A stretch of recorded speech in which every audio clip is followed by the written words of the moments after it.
بسم الله الرحمن الرحيم. الحمد لله رب العالمين، والصلاة والسلام على أشرف الخلق أجمعين، سيدنا ومولانا محمد. اللهم صل وسلم وبارك عليه وآله الطيبين الطاهرين، وارض اللهم عن أصحابه المنتجبين. وبعد، السادة المشاهدون، السلام عليكم ورحمة الله وبركاته، في حلقة جديدة من برنامج المجهر على قناة الثقلين الفضائية العالمية، نقدمه من القاهرة. ويشرفنا في هذه الحلقة التي عنوانها التطرف والغلو، دوافعه وعلاجه، فضيلة الشيخ الشريف محمد بن عبد الهادي الجاويش من علماء الأزهر الشريف. مرحبا مولانا. حياكم الله دكتور عبد الحليم، أهلا وسهلا ومرحبا. الله. المشاهدون الكرام، لماذا يسقط بعض الشباب المسلم في براثن التطرف والإرهاب؟ هل هو لنقص في آلية إيصال المفاهيم الصحيحة، أم هناك جهات وأياد تعمل من أجل مشروع يحاول تشويه الدين الإسلامي، أم أن هناك صورة مشوهة يرسمها بعض الدعاة إما جهلا أو لحاجة في نفس يعقوب ويستفيد منها آخرون؟ من هو المستفيد الأكبر من توريط الشباب في نزعة التطرف؟ ومن هو الخاسر بعودة الشباب إلى الوسطية؟ أين صوت دعاة الوسطية والاعتدال؟ لماذا صوتهم ضئيل بعض الشيء؟ ما هي آثار هذا المشروع التضليلي على مستقبل الدعوة للدين الإسلامي الحنيف؟ كل هذه الأسئلة سوف نحاول أن نجيب عليها في هذه الحلقة المتميزة.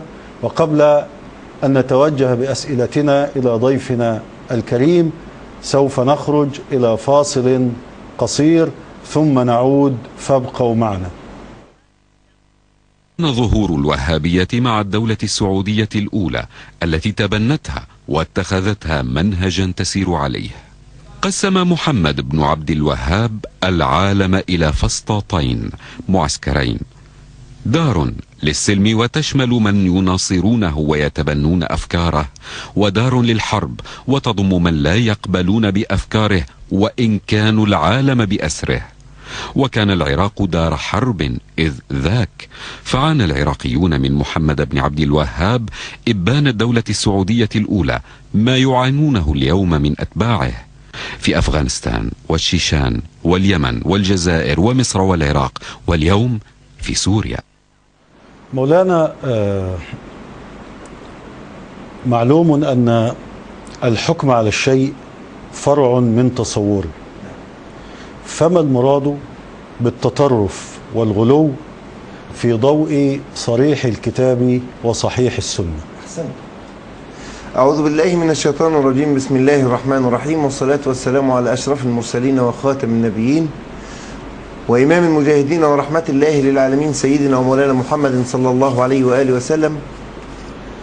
اللهم صل وسلم وزد وبارك على سيدنا محمد وعلى آل بيته الطيبين الأطهار الذين أذهبت عنهم الرجس وطهرتهم تطهيرا، فكانوا بحولك وقوتك ربنا مبلغين عن جدهم مراد شرعك إلى جميع خلقك. وارض اللهم عن صحابته الغر الميامين الذين ساروا على دربه ولم يبدلوا من بعده حتى يلقوه غدا على حوضه ليشربوا من يده الشريفة شربة هنيئة لا ظمأ بعدها أبدا، وسلم تسليما كثيرا.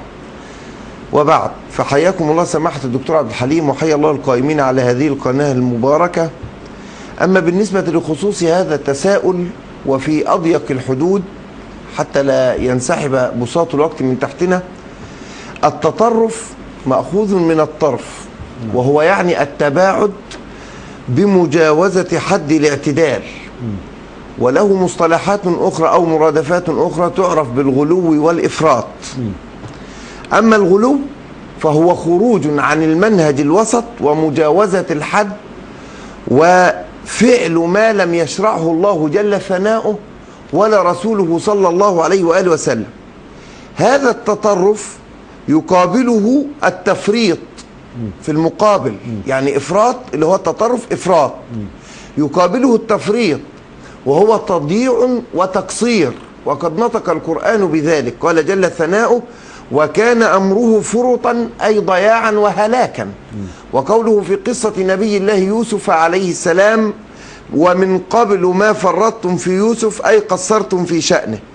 أما بالنسبة للتطرف والغلو في صريح الكتاب والسنة فأكتفي بآية وحديث واحد. أما الآية فقوله جل ثناؤه بسم الله الرحمن الرحيم يا أهل الكتاب لا تغلوا في دينكم ولا تقولوا على الله إلا الحق. قال الحافظ ابن كثير في معرض تفسيره لهذه الآية الكريمة ينهى تعالى أهل الكتاب عن الغلو والإطراء. وأما بالنسبة للسنة فما رواه البخاري وغيره عن سيدنا أبي هريرة رضي الله عنه أن رسول الله صلى الله عليه وآله وسلم قال إن هذا الدين يسر ولن يشاد الدين أحد إلا غلبه فسددوا وقاربوا وأبشروا. نعم أحسنتم مولانا. أحسن الله لكم سيدي. الآن سنعرض تقرير مصور عن أسباب التطرف مع بعض السادة المشاهدين، ثم نعود ويمكن أن تعلقوا عليه مع بيان الأسباب التي تدفع إلى التطرف والغلو من المنظور الديني. طبعا أول حاجة الجهل وسوء التعليم والظلم الاجتماعي. مش هتلاقي بلد فيها شباب متعلم تعليم جيد وعنده فرصة عمل جيدة وبيلاقي فرصته وما بقى فيش فيه ظلم اجتماعي وما بقاش بيتحاسب على أساس الوسط الاجتماعي أو والده بيشتغل ايه أو بيترفض علشان هو من مستوى اجتماعي متدني رغم انه بيكون جايب أحسن نمرة، ويقع في مراسم التطرف. أنا أتذكر أن إحدى كبار العلماء قال لي من حوالي 15 سنة لو وفرتي للشاب عمل وزوجة وبيت لا يمكن هيقع في براثن التطرف. مفيش تنظيمات سياسية مستقرة لها مبادئها ولها تنظيماتها، فالشاب بيبقى محتار، عنده طاقة عايز يطلع الطاقة دي وعايز يمارس وعايز يشارك في حكم بلده، ما بيلاقيش تنظيم محترم منظم وعنده مبادئ يقدر هو تتفق مع مبادئه، فبيسهل اصطياده لاي اتجاه فيه تطرف. بص، التطرف والارهاب ده بيجي من ناتج المجتمع، ممكن مش من الاب او الام بس.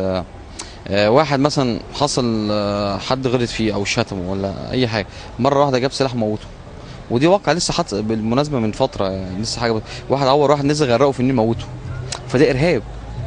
بس نتيجه المجتمع مش محترم للاسف. جهاز الامن عندنا ضعيف، لما يخلي الناس تشيل اسلحه كده، لا ما ده ارهاب. الارهاب بينتج من الامن، مفيش امن ومفيش قبضه امنيه هتلاقي في ارهاب في المجتمع. ما تطبقش دوله القانون هتلاقي ارهاب. حاجات كتير قوي بتشوفها في المجتمع هتلاقي الارهاب بيزيد من عدم تطبيق دوله القانون، غياب الرقابه. في تعرف انا بعتبر الارهاب في الاسواق، والله ده ارهاب. ما يغلي السلعه النهارده مثلا ب 10 ب 20، ده ارهاب للمواطن. يعني في امور ممكن الناس فاكره الارهاب اللي هو ان انا اقتل واحد، لا ده بيرهبك في لقمه عيشك.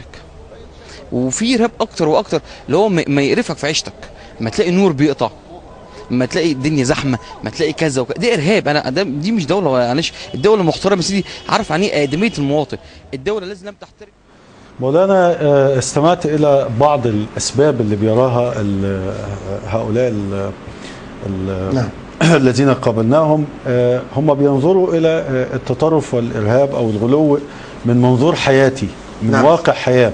نعم. لكن حضرتك ممكن تعلق على ما سمعناه، لكن نريد أن تبين لنا الأسباب التي تدفع إلى التطرف والغلو من المنظور الديني. جميل. هو بداية سمعت الدكتور عبد الحليم ما عرض من خلال الجمهور من أسباب التطرف والغلو: الجهل، سوء التعليم، الظلم الاجتماعي، سوء الإدارة لدى النظام القائم، عدم التفاعل مع المجتمع بفقدان الأمن وانتشار الإرهاب. هذا ما ذكروه، وكل هذا أنا أتفق معه. بالنسبة للأسباب التي تدفع إلى التطرف والغلو من المنظور الديني نقاط كثيرة جدا، منها التعصب للرأي، وذلك بالانطواء والتقوقع والاقتصار على قراءة كتب معينة دون غيرها. تعصب للرأي ده أنانية وظلم للنفس. في فرق عندنا يا دكتور بين التعصب الممقوت والالتزام. التعصب ظاهرة مرضية أنانية، هو انتصار للباطل. أما الالتزام ظاهرة أخلاقية وانحياز إلى قطعيات لا تقبل الجدل كقضايا العقيدة. الأمر الثاني التمحور حول من أسباب التطرف التمحور حول الشخصيات والأحزاب والجماعات، يبنون هالة وقامة على شخصيات معينة، يجعلون فيهم العصمة دون من سواهم، يحاولون الدفاع بكل ما يملكون، حتى لدرجة أن لسان حالهم وقالهم يصل بهم إلى درجة تأليه هؤلاء من الشخصيات الذين تمحوروا حولهم وادعاء العصمة بلسان الحال لهم. وهذا الوصف صراحة أقولها لله ولرسوله عند من يقول أو من ينطبق عليه هذا الأمر ينسحب على ابن تيمية وابن عبد الوهاب وابن القيم والألباني وأدنى بهم، وليس الأمر ببعيد. فهذه الفئات هم الذين بالفعل سببوا التطرف والغلو في أرض الواقع الآن. السبب الثالث سوابق الأفكار مع التقليد الأعمى في الأمور العقدية. تقليد عندنا في أمور فقهية مسموح به حتى ولو لم تقم على الدليل، لثبوت الدليل عند إمامك. فأنا مثلا شافعي المذهب آخذ الحكم من منطوق الإمام الشافعي، عرفت الدليل بها ونعمت، لم أعرفه لا شيء علي لثبوت الدليل عند إمامي. أما التقليد في الأمور العقدية من الذي ينبني عليه التشبيه والتجسيم والتحيز وإثبات أن الله في جهة وله شكل وهيئة وإلى آخره، هذا كله مرفوض، لكنهم يقلدون في مثل هذه الأمور، فبالتالي يسبب لهم التطرف.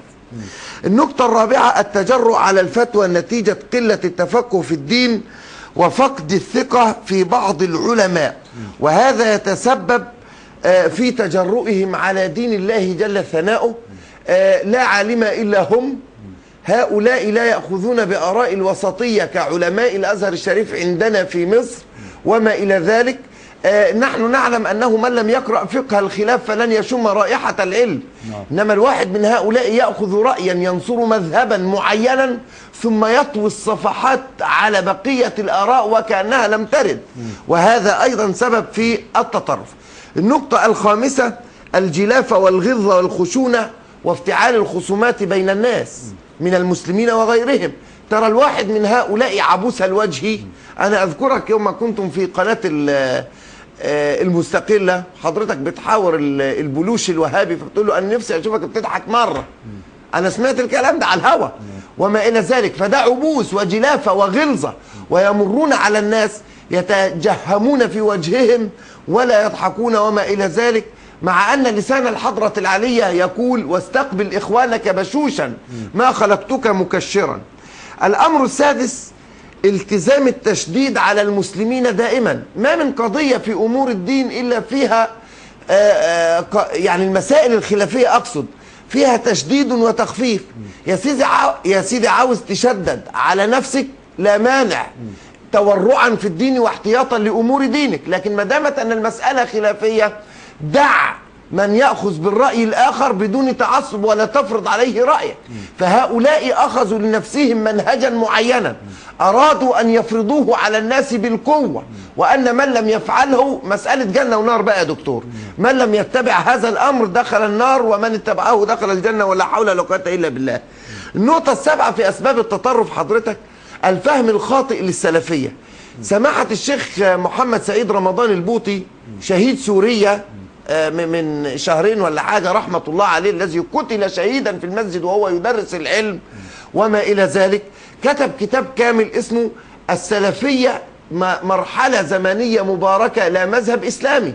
وهذه المرحلة تختص بالقرون الثلاثة، في ذلك قول النبي صلى الله عليه وسلم عند البخاري في 4 مواطن ومسلم، قول النبي صلى الله عليه وسلم خير القرون قرني ثم الذين يلونهم ثم الذين يلونهم ثم يجيء أقوام تسبق شهادة أحدهم يمينه ويمينه شهادته. فأهل القرون الثلاثة هم الصحابة والتابعون وتابع التابعين. فاللي عاوز يتمسك بهؤلاء يتمسك بمنهج هؤلاء السادة، فلا عصبية ممقوتة عندهم أصلا، إنما حزم في لين وأخذ بالدين في غير تقصير ولا هوان. نعم. النقطة اللي بعد كده يا دكتور، من أسباب التطرف غياب الحوار المفتوح من قبل علماء الدين لكل الأفكار المتطرفة ومناقشة الجوانب التي تؤدي إلى التطرف في الرأي. كل هذا يرسخ الفكر المتطرف لدى الشباب. النقطة التاسعة، ضعف مناهج التعليم عن أداء دورها.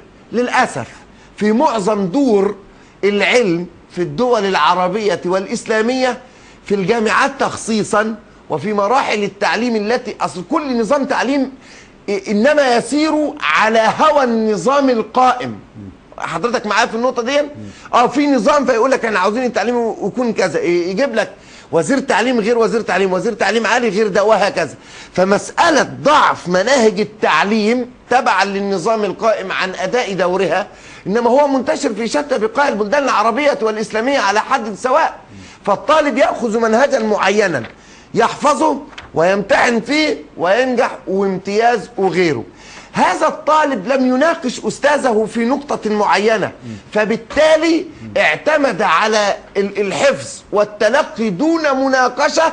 كل هذا ينتج عنه تبلد في الفكر، وبالتالي ينتج عنه تطرف. بعبارة أخرى، من لم يقله أستاذه ولم يرد عنده في الكتاب المكرر فهو يعتبر بالنسبة للدارس أو للطالب يعتبر باطلا. بالتالي نشأ الطلاب على التطرف العلمي وما إلى ذلك. نقطة 10 وأخيرة حضرتك، ودي تكلموا عنها في التقرير بتاع الجمهور في الشارع، غياب العدالة الاجتماعية، مما ينتج عن ذلك تشكيل تربة خصبة لنمو الأفكار الخاطئة التي تفرخ التطرف والمتطرفين. طبعا ما فيش عدالة في الأجور، ما فيش عدالة في التيار الكهربائي بالنسبة للمدن غير الريف وما إلى ذلك. كل ده غياب العدالة الاجتماعية يسبب في نفوس المواطنين والناس على اختلاف مذاهبهم ومشاربهم العقدية والفقهية يفرخ وينشئ التطرف والمتطرفين. هذا ما أردت أن أقوله في الأسباب التي تدعو إلى التطرف في 10 أسباب في عجالة سريعة. طيب مولانا، يعني هذه هي أسباب التي تدعو إلى التطرف والغلو من المنظور الديني. نعم. يعني السؤال الطبيعي أن احنا هنبدأ نتحدث عن أساليب العلاج، كيف نعالج هذه الظاهرة، لكن سنستمع الآن إلى هذا التقرير المصور ثم نعود بعده لنسمع الجواب عن أساليب العلاج للتطرف والغلو من المنظور الديني. القوى المشبوهة اللي احنا عارفينها واللي كشفتها قيام الثورة، اسمح لي انا هقول قيام الثورة، هستعير لفظ انا مش مقتنع بيه، انما هعتبره حاجة مجازية. دول الشباب بسبب جهلهم او بسبب جهل الغالبية العظمى منهم بينقادوا وبينخدعوا وراء الدعوات اللي بيقوم بيها بعض من مرشحي ممن كانوا مرشحين لرئاسة الجمهورية، والأسماء دي معروفة. طبعا مش دول بس، في ناس تانية بيتبنوا طيارات وبيقبضوا من بره، ودول أنا هقول عليهم خونة. هم دول المستفيدين الوحيدين من هذا الجهل الشبابي. أنا أعتقد المسؤول عن منظومة الإرهاب في العالم الولايات المتحدة الأمريكية بقيادة اللوب الصهيوني العالمي، وهدفه يعني تفكيك بالذات بيلعب دور مؤثر جدا في منطقة الشرق الأوسط. يعني الإرهاب بالمفهوم اللي احنا شايفينه مش موجود في دول أوروبا أو أمريكا إلا نادرا لما نلاقي حادثة صغيرة ولا حاجة، ولكن منظومة الإرهاب بقيادة اللوب الأمريكي أو اللوب الصهيوني في أمريكا هو هدفه منطقة الشرق الأوسط. ما يحدث في سوريا وما حدث في ليبيا وما حدث في اليمن وما حدث في العراق، ده كله بقيادة أمريكا. إعادة اتفاقية أو بيسموها سايكس بيكو القديمة، يعني بس بشكل مختلف وبشكل جديد. يعني هذه المسألة لها جذورها التاريخية، ابتداء من التربية والنشأة في البيوت الأول، وبعدين التعليم وصل إلى أدنى المستويات. الثقافة بقى أصبحت دون الصفر. المفروض يعاد تنظيم التربية الإسلامية الدينية الوسطية المتمثلة في الأزهر، ونستطيع أن احنا ننشئ جيل جديد. أنا لا أنتظر في خلال 30 سنة أن ينتظم الحال في مصر، لأن دي بتترتب عليها وجود أجيال، والجيل بياخد له على الأقل 30 سنة. مولانا يعني استمعنا إلى يمكن في إضافة لأسباب أخرى للتطرف، هم أخذونا إلى التطرف العالمي. نعم. يعني التطرف الصليبي والتطرف الصهيوني، ومحاولة نشر هذا التطرف داخل الشباب المسلم لزعزعة هذه المجتمعات بقصد تقسيمها. يعني هما اتكلمنا على بعد آخر من التطرف على المستوى العالمي، وفي بعض العلاجات التي قدمت بعودة الأزهر أو وسطية الأزهر، وانت اتكلمت في هذه النقطة، زائد التربية الدينية والتربية الثقافية وغير ذلك من الأشياء. الحقيقة الآن ظهر على الشاشة رقم تليفون يمكن للسادة المشاهدين أن يتواصلوا معنا بمداخلاتهم وأسئلتهم. وأعود إليك فضيلة مولانا الشيخ محمد الجويش، وأنتم من علماء الأزهر الشريف، ما هي الأساليب التي تعالج التطرف والغلو من المنظور الديني؟ إذا أردنا أن نسوق العلاج الناجع للغلو والتطرف من المنظور الديني، فإنما يرد عندي على وفق هذا الترتيب بالنسبة لأسباب التطرف. يعني النقطة الأولانية كان سببها إيه؟ علاجها إيه؟ فأنا هذكر على وفق الترتيب السابق اللي أنا ذكرته. أول شيء يا دكتور المرونة في النقاش وقبول الآخر ومناقشة الرأي والرأي الآخر توصلا إلى حل علمي سليم، بمعنى لا أطوي رأيا وأظهر رأيا معينا، ومن لم يقرأ فقه الخلاف فلن يشم رائحة العلم، وصولا إلى الأصوب في المسألة، وبالتالي ينمحق الغلو ويحل الاعتدال. النقطة الثانية، كل شخص لا بد أن يوزن بقول مولانا أمير المؤمنين سيدنا علي عليه السلام: الحق لا يعرف بالرجال ولكن الرجال يعرفون بالحق، فاعرف الحق تعرف أهله. وقول مولانا الإمام الغزالي رحمة الله عليه: العاقل من نظر في نفس القول فإن كان حقا قبله وإن كان باطلا تركه. وأقول: اقبل الحق ولو ممن تكرهه ورد الباطل ولو ممن تحبه. العلاج الثالث، لابد من ترك التقليد العقدي القائم على التشبيه والتجسيم والتحيز لله جل ثناؤه في جهة تعالى الله عما يقولون علوا كبيرا، وإعمال العقل في غير مخالفة للنصوص الشرعية الواردة في الكتاب والسنة. ولذلك عندنا بندرس مادة التوحيد في الأزهر، لما بنقول مثلا من صفات الله المخالفة للحوادث، نعرف الصفة يا دكتور، وبعدين بعد كده نقول الدليل العقلي، وبعدين بعد كده الدليل النقلي، يعني من صريح الكتاب وصحيح السنة. فلا بد أن يتوافق المعقول مع المنقول. ده أصلا بيذهب مسألة التطرف ويحل مكانه إيه؟ الاعتدال. العلاج الرابع، ضرورة تقدير العلم والعلماء وتثقيف العلماء وتثقيف الشباب على أيدي العلماء الأفاضل من ذوي الوسطية كعلماء الأزهر الشريف، لأن الأصل في العلم التلقي. ويعني أنا أهدي مثال بسيط، معلش اسمح لي. لا، إحنا لما بنيجي نأخذ مثلا كمحدثي كالآن علوم الحديث، تلقيت هذه العلوم عن مشايخي في علوم الحديث بالإسناد وما وإلى آخره، حتى وصلنا لنقطة نستطيع من خلالها أن ننظر في النص قبل أن ننظر في الإسناد، فنعرف أن الحديث منكر من خلال ألفاظه، أم حتى ولو كان الإسناد صحيحا مرقعا يعني.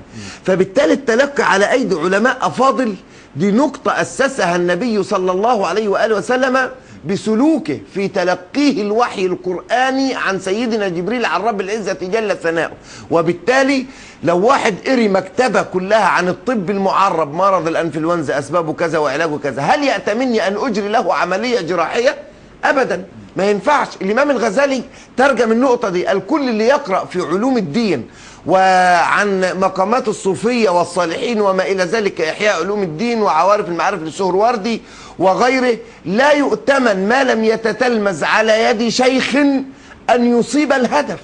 فلا بد من التلقي، فالأصل في العلم هو التلقي وليست مطالعة كتيبات صغيرة مكتوب عليها وقف لله تعالى. وأنت تدري والمشاهد الكريم ماذا أرمز بهذه النقطة. العلاج الخامس سماحتك، ضرورة انفتاح المؤسسات الدينية الرسمية على العالم الخارجي، وعمل حوارات حقيقية مع كل التيارات الدينية وضرورة العمل على التقريب بين جناحي الأمة الشيعة والسنة.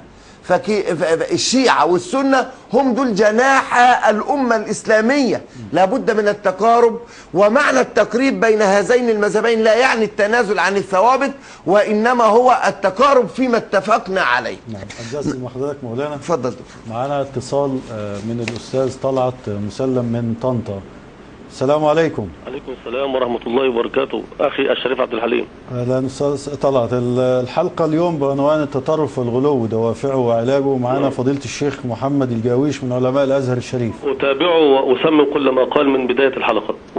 تفضل لو لك مداخلة أو سؤال أو شيء. أولا أنادي من خلال هذا المنبر وهذه القناة المميزة بأن يكون هناك مؤتمرا إسلاميا عالميا نعم. لتنقية التراث الإسلامي من فكر الخوارج. لأنه كما تعلم أخي الدكتور عبد الحليم وكذلك مولانا فضيلة الشيخ محمد الجاويش أن فكر الخوارج هذه الأيام إنما انبثق ويرددون نفس فكر الخوارج الذي خرجوا به قديما على الإمام علي وجل الصحابة الكرام، واليوم ينادون بنفس الفكر الذي نادى به الخوارج قديما. ومن خلال هذا المنبر أقرر أننا نريد أن ننقي التراث الإسلامي حتى لا يكون هناك تطرفا وترجع الأمة كما أرادها الله تعالى في قوله تعالى: وكذلك جعلناكم أمة وسطا لتكونوا شهداء على الناس. هذه الآية دللت بشكل قاطع أن الأمة وسطية وفكرها وسطي، لا إلى التطرف ولا إلى الغلو. هذا هو الذي أردت أن أقوله، وأحب أن أتكلم كثيرا ولكني أريد أن أسمع من فضيلة مولانا الشيخ الجاويش، لأنه أعلم أن في عباءته الكثير، وأدعو الله سبحانه وتعالى أن يوفقه لكل خير إن شاء الله. أشكرك أستاذ طلعت مسلم من القاهرة على هذه المداخلة القيمة. هو بيشير إلى نقطة تنقية التراث من فكر التطرف. نعم. يعني هناك كتب تنشر التطرف أو أفكار موجودة في بعض الكتب يجب أن ينقى أو تشكل لجنة علمية من الأزهر أو من غيره من المجامع العلمية لتنقية التراث الإسلامي من أفكار التطرف. أنا أثمن كلام الشيخ طلعت مسلم جزاه الله خيرا. هو بالفعل الأزهر الشريف في عقيدته أشعري قائمة على التنزيه من غير مخالفة للثوابت.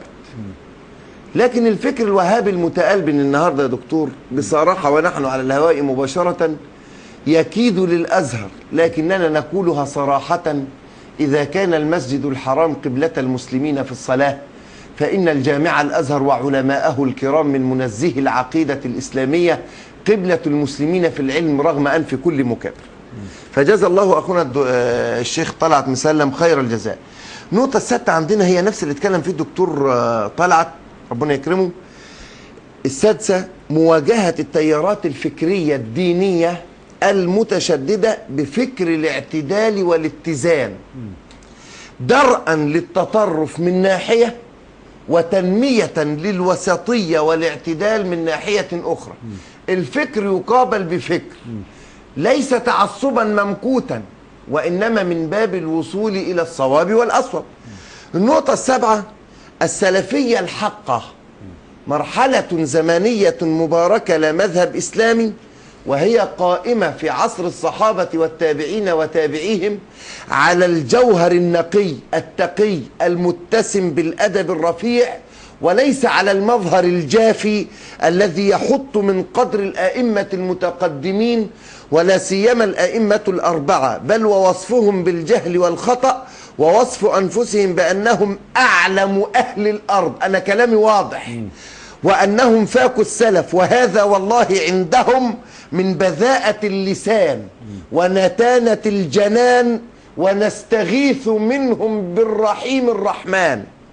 النقطة الثامنة سماحة الدكتور فتح جميع قنوات الاتصال بالجماهير أمام دعاة التيار المعتدل الذين يفهمون الإسلام فهما شموليا دقيقا من تلفاز وإذاعة وما إلى ذلك، والحمد لله كل الكلام ده متوفر النهاردة وما إلى ذلك.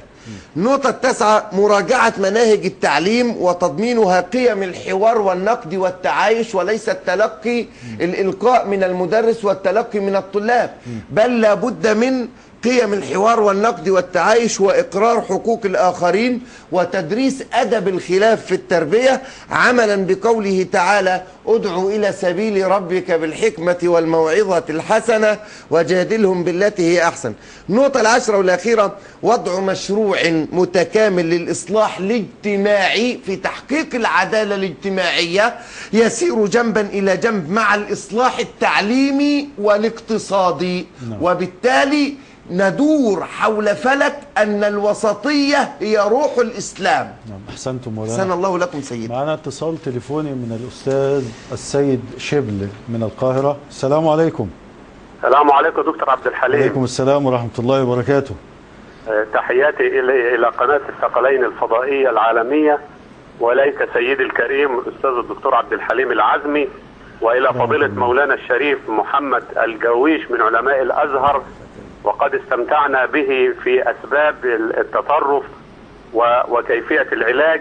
بمداخلة سريعة أود أن أقول أنه من أهم أسباب التطرف التي أراها هو البعد عن مصاحبة الأولياء والإحجام عن الأخذ من أهل الله أو من مدرسة أئمة أهل البيت عليهم السلام، أو التعتيم على علوم أهل التصوف الذي نرى فيهم وعندهم سلامة النية مع سلامة القلب، وينتج عن ذلك أيضا سلامة وصلاح العمل. والواقع يا أخي يؤكد ذلك. فلم نرى أو نسمع أو نقرأ أن مدارس الأولياء أو الصوفية خرج منها متطرف أو إرهابي أو حامل سلاح على هذه الأمة أو سليط لسان على العلماء أو مسجل خطر يخرج على الأمة بالسلاح. فنقول أن علاج التطرف هو التربية كما قيل في تقرير الذي عرضته حضرتك.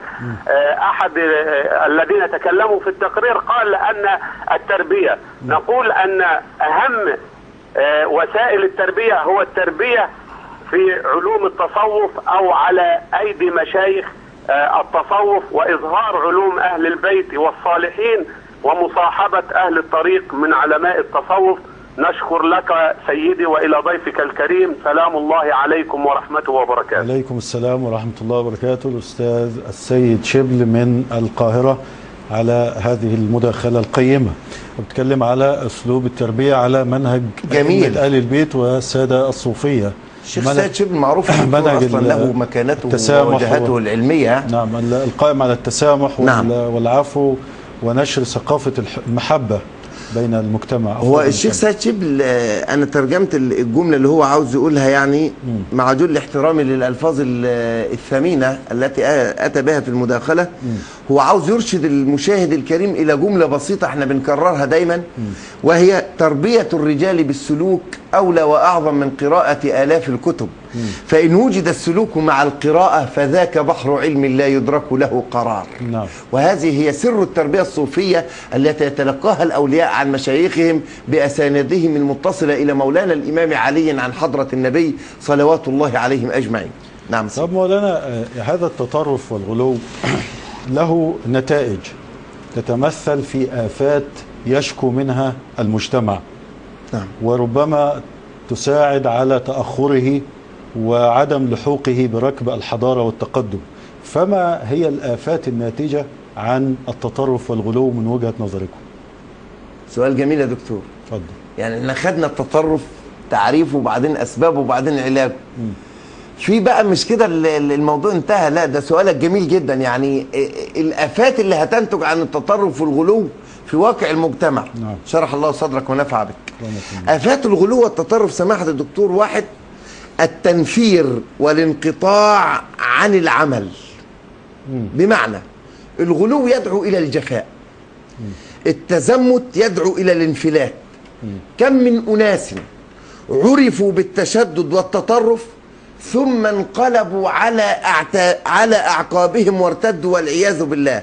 ومنهم من ينقطع ويدع العمل حتى القليل منه كالمنبت، وهو الذي انقطع عن رفقته بعد أن أجهد دابته، كما قال النبي صلى الله عليه وآله وسلم: فإن المنبت لا أرضا قطع ولا ظهرا أبقى. صحيح أورده البيهقي في السنن الكبرى والشهاب في مسنده. ولقد حث الإسلام على الاعتدال في كل شيء، فلا يتشدد أحد في العبادة إلا عجز، فلزوم السداد والقصد هو الصواب بلا إفراط ولا تفريط. الآفة الثانية الجور على الحقوق والواجبات وعدم تحقيق التوازن. وأهم حاجة يعني في مادة علم النفس اللي بندرسها وما إلى ذلك للطلاب في المرحلة الثانوية، والمشاهد الكريم يعرف هذا، لابد من التوازن في الشخصية. هذا يعني عدم تحقيق التوازن إنما نشأ من التطرف والغلو. فما بالك إذا كانت الشخصية إسلامية وتفقد توازنها، فبالتالي ليس لها باب ولا مدخل على الله ولا على رسول الله صلى الله عليه وآله وسلم. فهؤلاء يهتمون ببعض النوافل والمستحبات أكثر من اهتمامهم بالفرائض والواجبات، ويهتمون بالمرجوح ويتركون الراجح، ويهتمون بظواهر الأعمال ولا يهتمون بصلاح القلوب التي عليها المعول. فهم بذلك لا يفهمون من التدين إلا بعض أقوال يرددونها بببغائية بلهاء وما إلى ذلك، ولا يتعاملون مع الناس إلا بسوء الظن والحقد. فهم بسلوكهم منفرون لا مبشرون، معسرون لا ميسرون، مفرقون لا موحدون. نعم. الآفة الثالثة سماحة الدكتور الغرور بالنفس. الغرور بالنفس يا دكتور بيولد الإعجاب بالرأي والكبر على الآخرين والاستخفاف بأقوالهم مهما كان دليلها وحجتها. يعني احنا دايما نقول ايه؟ جملة مشهورة جدا: المرء مخبوء تحت طي لسانه لا طي لسانه، إذا تكلم ظهر تحت لسانه لا تحت ايه؟ ثيابه وما إلى ذلك. هؤلاء يأخذون بهذا الكلام. طب في صحيح مسلم: رب أشعث أغبر ذي طمرين لا يؤبه به، وفي رواية مدفوع بالأبواب. لا يؤبه به يعني لا يقام له وزن، لو أقسم على الله لأبره. المسألة مش مسألة مظاهر، هؤلاء يهتمون بالمظهر، وممكن يضيع صلاته في الجلابية اللي هو لابسها بنص البخاري: تعس عبد الدينار وعبد الدرهم وعبد الخميصة، وهي قالوا انها ثياب الرقيقة كانت تباع وما الى ذلك. نعم، يبقى ده غرور بالنفس. كل هذا لابد ان يتخلوا عنه، لكن هيهات وهم اذناب ذي الخويصرة التميمي ذاك الجهول الذي عارض النبي بقوله: اعدل يا محمد، والعياذ بالله. الآفة الرابعة الحرص على الزعامة. واسمح لي أفصل النقطة دي. الحرص على الزعامة بفرض ذاتهم على الناس ومحاولة الهيمنة عليهم والسعي إلى الشهرة والجاه عن طريق بعض الآراء لفرض ذواتهم وتقديم أنفسهم كزعماء وقادة وأمراء. وهذا كله والله شهوة خفية تفتك بالإيمان وتحرق الحسنات وتحبط الأعمال وتمزق الصفوف وتثير عوامل الخلاف. الآفة الخامسة سوء الظن بالناس، وهذا منشأه من الغرور بالنفس. لأن المغرور بنفسه يرى أن فلانا لا قيمة له، كما عبر النبي: لا يؤبه به في نظره، فقد يكون عند الله ثقيلا. الصحابة يعني حقل تجارب، مع جل احترامي لنعال كل صحابي رضي الله عنهم وعنا بهم ممن لم يبدل أو يغير بعد انتقال النبي صلوات الله وسلامه عليهم أجمعين. لما صعد عبد الله بن مسعود النخل ورأوا ساقة فضحكوا، فقال النبي صلى الله عليه وآله وسلم: تضحكون؟ والذي نفس محمد بيده لساق عبد الله بن مسعود عند الله أثقل من جبل أحد، أو كما قال صلى الله عليه وآله وسلم. فسوء الظن بالناس أصله من الغرور بالنفس. أنا قصدت بالمثال تقريب المسألة وليس الاستهزاء بالصحابة الكرام، حتى لا يؤول هذا الكلام في بعض القنوات الفضائية أو الفوضوية الأخرى. نعم، سوء الظن بالناس وأصله من الغرور بالنفس والازدراء بالغير، ومن ثم كانت أول معصية لله معصية إبليس عليه السلام، عليه اللعنة، عفوا، معصية إبليس عليه اللعنة. إبليس أول شيء قال إيه؟ أنا خير منه، مع أن جدك صلى الله عليه وآله وسلم أول جملة نطقها نفى الأنانية، قال ما أنا. يبقى إبليس يقول أنا خير منه، والنبي يقول اقرأ، قال ما أنا بقارئ. نعم. إذنك مولانا. تفضل سيدي. معانا الأستاذ علي المبروك من تركيا، من اسطنبول. السلام عليكم. السلام ورحمة الله. أستاذ علي ازيك؟ كيف الحال؟ الحمد لله، بارك الله فيك. بارك الله فيك. تفضل مولانا. هنتكلم عن التطرف والغلو، ومعانا فضيلة الشيخ محمد الجاويش من علماء الأزهر الشريف. ايه انا انتظره الحلقة، انا راجع فاهم. تفضل. بارك الله. تسمعنا من التليفون. السلام عليكم يا شيخ. عليكم السلام سيدي ورحمة الله وبركاته. أهلا وسهلا. نهارك مبارك. طيب. أهلا وسهلا. تسمعنا من التليفون. ايه اسمعك يا شيخ من التليفون. ايه حاضر اسمعك في التليفون. اريد ان اتكلم يا شيخ على علماء السعودية. انا قرأت غادي في السعودية.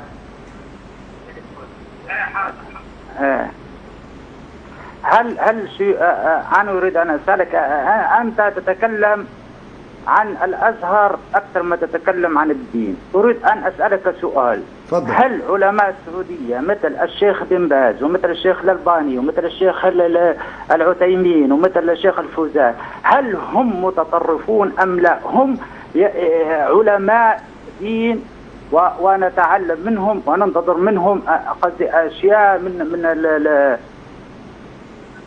وانت حضرتك تركي ولا سعودي يا سيد علي؟